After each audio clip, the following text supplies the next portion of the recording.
So I'm doing a few projects in the bus. Nothing major, but after 23, 24 years, this is on 1992, some of the finish around the coach has basically gotten either a little bit of stains on it, or like in some of the spaces where it's in the sun, it's worn, it's just been sun bleached. And I wanted to kind of freshen things up. So I'm not all that great with painting, finishing, anything like that, but I was fortunate. And kind of what set me on that path was I had a friend of mine call me up. He does some pretty high-end interior woodworking, like beams and that sort of thing. And he needed some help getting some big pieces up in place, and needed some mechanical advice, and getting the stuff up there and everything. And we went back and forth about it, and I said, oh, fine, I'll come up and help you out. And so I went up there, and beautiful house. One thing about the New Hampshire is we have Lake Winnipesaukee, which is absolutely gorgeous, and there's an area around there where there's all like $10 million homes, and this is where he was working. And they'd actually torn down, I think, a couple of campsites, like smaller places, and built this 9,500 square foot house. And when I went up there, there was actually a furniture master up there. And furniture masters, I'm sure they probably have them in other places around the country, but here in New Hampshire, there's a small group. It's New Hampshire, Massachusetts, Maine. But these guys make, insane furniture. You could spend $40,000 on an armoire from one of these. You could spend more than that.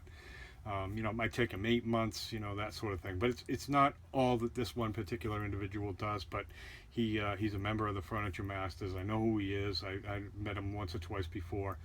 And when I was up there, I knew it was going to take a couple days, and there was this big flat area up there, so I figured, well, what the hell, I'll drag the bus up there, because it was right up on the water and stuff like that. And so we went up there, and I brought the bus up, and I brought him in, and I said, what do you think of this finish? What is it exactly? And he said it was kind of a little bit difficult to tell. I'm sure maybe some Beaver person out there might be able to spit it off the top of their head. I didn't really do that much research into it, but he said it was probably some sort of rubbing oil, and possibly on some of the surfaces the addition of a little bit of varnish, or just more layers and stuff like that. So I said, what would you do? And he just said, sand it up lightly, and go over it with some tung oil. So keep it simple. I don't want it to shine, or some of the top surfaces, like I've got like a little desk thing over there, that was kind of shiny. And I think the area here, cup holders and between the two seats, I think that was kind of glossier. And the more tung oil you put on, kind of the more lustery it gets. But I did go with a low gloss, kind of a satin, finish. And I started taking things apart. But when this cabinet maker, individual came in the coach, the first thing he did when he walked in the door and looked around was just kind of whistled. He went, wow. He said, holy moly, what is this thing? And, we gave him the grand tour and everything like that, and he said, just how much was this thing? Because in his mind, he's looking at the cabinets and everything like that. And I told him, and he was like, wow. He said, are they still in business? I said, no. He said, well, I could see why they probably went out of business, because he anticipated, if he had to do something like this, let's say this was a kitchen and he had to make these cabinets, everything in it's all made from scratch. He said somewhere between 35 and possibly, depending if it were a little bit more exotic wood, up to $50,000. But he said just, an astronomical, amount of work. And again, everything in here is not composite. So everything in it is all solid. The shelves that are inside, the entire carcass area and stuff like that. It's not cardboard, or plywood. It's laminated, solid wood everywhere. And again, some people, oh, well, that's heavy, this and that and the other thing. I'd much rather have heavy. In cleaning everything up, just even, and I'll show you what I mean. He was even commenting on how amazing it was, but the way that they attach all of the hardware, the hinges that they use and everything like that. They're T-hinges. So instead of it being screwed in, there's actually a T-slot cut into the edge of the wood. And when you put the hinge up in there, you tighten up the hinge, and there's a clamp. And the clamp, literally, squeezes the wood, and that's what holds the hinge in there. It's really pretty amazing. But all of it's all panel raised.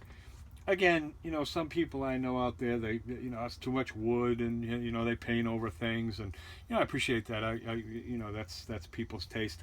Me, I like wood. Some people say, well, it's dark or this or that.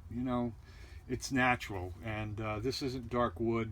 I do love walnut. I've seen Beaver, did a number of coaches. There's a beautiful Prevost that I went in that had walnut, and I mean, if you ask me, yeah, it was darker and everything like that, but oh my God, it's just gorgeous. That would be your $45,000-$50,000 cabinet job. But in going around here, I just roughly sanded stuff down, and you take a pad, a lint-free kind of pad, and go over it a couple times. Like I said, the flat surfaces, I went over those several times. I think on the little desktop thing over there, I went 5 or 6 times even. Little light sanding in between, and really, came out just absolutely gorgeous. But when you go around and you do all of these things, it's amazing. The level of quality and attention to detail that goes into something like this, and I just cannot help but point out, I paid less than $10,000. Let's say $10,000, because I put tires on it and did a little bit to it right when I first bought it. But that was my initial investment, and it amazes me. When you go around and look at how this thing is constructed. It's just really amazing. But let me take you over real quick and show you what I'm talking about with the hinge construction, because it's pretty unique and really nice, because you can take these apart and put them back together again, and you're not compromising any screw holes. I mean, a screw, especially into a piece of wood, you can only take it in and out so many times, and it's really only they say 2 or 3 times. You can get a little bit more. You can fill them back in with some stuff, and then put them back in. So it's not a big huge deal, but boy, just being able to just take all this stuff apart in literally seconds. It's one screw you loosen on the top, one screw you loosen on the bottom hinge, and boom, out comes the cabinet. And just to show you, I'm gonna move you here. Out they come, and that's the desk. That's the desktop that I did, and you can see that's pretty glossy. I can knock that down with like some 1000 grit sandpaper, and then just bring it back, buff it out with a soft cloth and everything like that if I don't like it. And I'm not positive, but I think I'm going to leave it the way it is. But again, to put this into perspective, these are the kind of hinges, attachment points that I have. And basically the hinge slides in there. I have one here. And if you look right there, that slot slides in there. That screw tightens and pulls that bar right there tight on the T-slot right there. And it's just such an amazing way to attach these things. It's just awesome. And like I said, you can see up in here with the additional shelving and stuff. I mean, it's 5/4 or 3/4 inch oak with bullnose on it and everything like that. But it's all solid. None of it is none of it is any form of plywood or anything. It's really quite amazing. Again, over here I've been doing these. This is something I actually made here, and for the window frame, I think I've shown that in the past.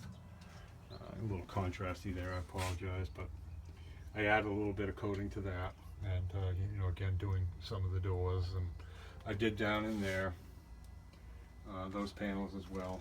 Coming in here into the bathroom, I did the drawers and all of that, because again, like the drawers had some streaks that ran right down here. I'm not exactly sure where it came from. Actually, I haven't done these over here, and you can see right there, that's what I'm talking about. They had some streaks in it like that, and I'm going to do those next. And again, you can just see going around this thing, I mean, it's just wood everywhere. So it takes a bit to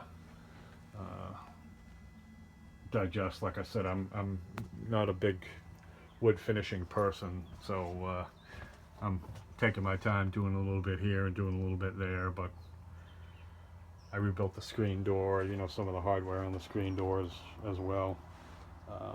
It's a good time to hit some of these little projects. We've been going off on the weekend and whatnot, which is really nice. But